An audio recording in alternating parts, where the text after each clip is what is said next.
no Jedi, one of the most famous lines in all of Star Wars. But does that mean that Ahsoka became a gray Jedi? In fact, is there even such a thing as a gray Jedi? Well, according to Lucasfilm and George Lucas himself, the answer is no. You either walk the path of the light as a Jedi or walk the path of darkness as a Sith. I'm curious, do you think that gray Jedi exist? We know in canon they do not. If you think they do exist, which character and why? I'd love to hear from you.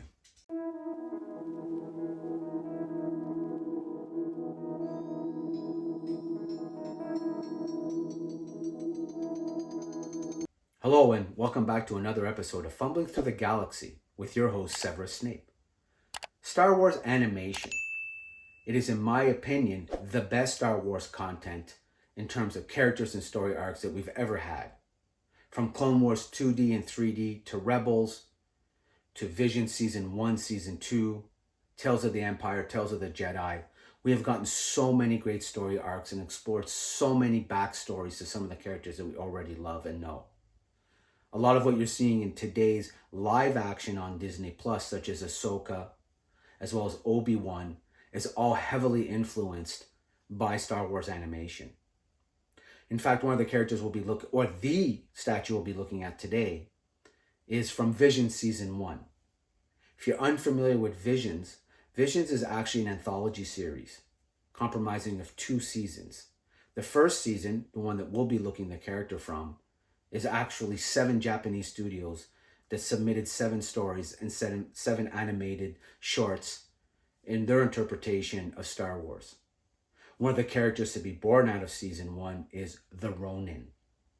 And so in an episode titled The Duel, we're introduced to the Ronin as he's journeying through a village and some of the adventures that he gets into. It is by far one of the best episodes of all of Star Wars animation, period, and certainly for me the highlight of Vision Season 1.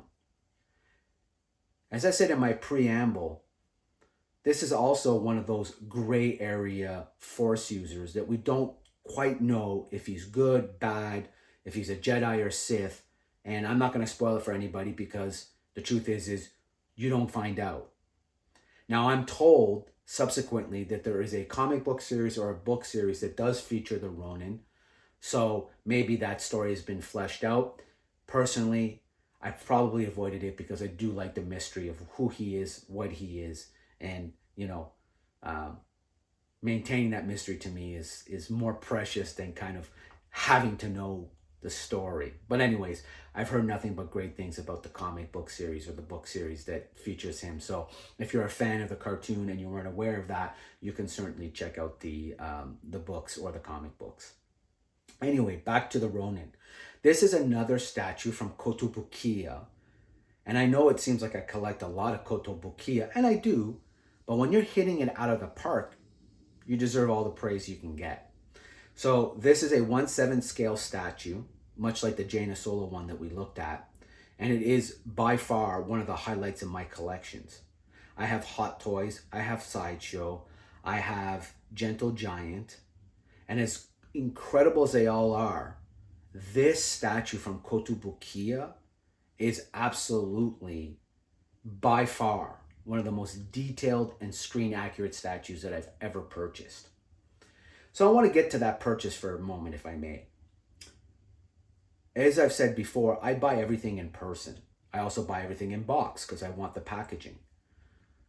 In this case, I actually ordered this online. And what's really cool about this, and the reason why I'm sharing this, is if you're Canadian like me, one of the things that we also have to deal with is always, when ordering from brick and mortar in the US or even directly from the makers, is that we pay the delivery, fine, but we pay the exchange, fine, but then we also pay duties and handling fees, which completely annoy me anyways, and they never seem to have any rhyme or reason to them.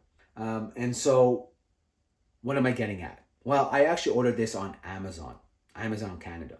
And so yes, I paid for the exchange rate. I didn't pay for delivery because I have Prime, and I didn't pay the duties, because wherever they warehouse it, whatever deals they have in place, I didn't have to pay that portion of it. So You know, a lot of people talk really poorly about Amazon, and I have to tell you, I have had nothing but great experiences with Amazon as it comes to purchasing toys in Canada. I know that I've seen other makers here in Canada get packages where it's crushed and broken and it's all sorts of messes. I have not had that experience. I've had nothing but great experiences. The boxes have always been in great condition, they've always been well packaged, and I've never received damaged goods.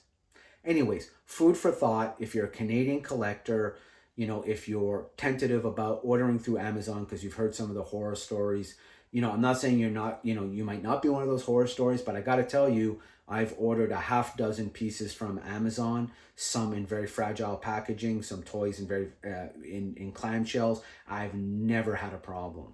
Anyway, so that's my experience with Amazon. Now, let's get back to this toy. Enough. I sound like I'm shilling for Amazon. I'm not.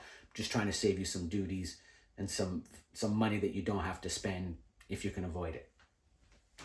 So we're going to look at the Ronin today, and specifically the Ronin from Vision Season 1. I don't think there are any other Ronins, but oh yes, there are actually other samurais in Visions, so I shouldn't say that. Anyway, Ronin Season 1, Kotobukiya, sick figure. Here is the box. Oh, so we're going to be looking at him today. Hopefully that's in focus. I use the cinematic function on my iPhone because I like the way it kind of gives a bokeh effect in the background. I just prefer it. I think it's a sharper image and it kind of keeps everything on the focus where I want it to be. So anyway, we're going to be looking at him today. We're going to get down to the table in a moment. But I'm really curious to come back to the question that I had in the preamble as well as during this main portion of the video is there such a thing as a gray Jedi? And if yes, which Jedi do you think is a gray Jedi and why? Or is there such a thing as a dark Jedi? And if you do think there's a dark Jedi, why and who? Curious. I would love to read up on them and discover some new characters that I maybe don't know about. Anyways, as always, leave a comment, leave a like, subscribe, share, and let's get to the table and have a look at this guy. Okay, so here we are at the table. We're having a look at the figure, well, at the box, and you know what? Beautiful box art. Once again, I'll say it probably every damn video, I only collect in box, specifically for this reason. And as I said, you know, what's really cool is, you know, this is an Amazon order for me here in Canada. I mean, I could have got it otherwise, but I went through Amazon and you can tell, like, the box is in absolute mint condition. And this is something that, you know, I mentioned that, you know, for the price, the money you save on some of the duties that would inevitably come from ordering from like Big Bag Toy Store or somebody else or directly from another American carrier, you save that, right? I mean, listen, you're still paying the exchange rate, but again, you're getting, you're saving money. So here you go. So here again, you know, you've got this great scene from the cartoon. You've got this great movement, which is actually captured in the figure. We'll have a look at in a moment. And then you've got these great window panels with the figure. What's interesting is, and here there's a great saying, unfortunately, I am not a Jedi. So what's interesting, of course, is that unlike other Kotobukiya boxes, this one doesn't actually have an explanation or a backstory of who the character is. And so it's an interesting thing because I think they did that specific because the character is supposed to be so enigmatic and mysterious. And here's a Ronin out of box. So as you can see, the face sculpt is absolutely incredible. Dead on, exact recreation and capture of the animated series. So you can see the amount of detail in his robe. Just everything Kotobukiya does with their statues is just absolutely top notch. You can see the movement here in the cape, the wisps of smoke. I mean, this figure is just incredible. Love the movement in the hair. Love the movement everywhere, even the scarring on the face. Let's take a look here, step back a bit. Here we can see the detail you know, in the saber, again, the wisp, the katanas, the sword. I mean, the amount of detail that Kotobukiya put in this statue is really quite remarkable for the price point. As I said, I was unaware of this until I came across it, and then once I saw it, I had to have it. A lot of people say this is their favorite statue in their collection. It certainly is in my top 10. So here's a wide angle of the Kotobukiya Ronin from Vision Season 1. If you have an opportunity, highly suggest getting this statue. You won't regret it. As I said, it's in a lot of people's top 3, certainly in my top 10. Don't regret it.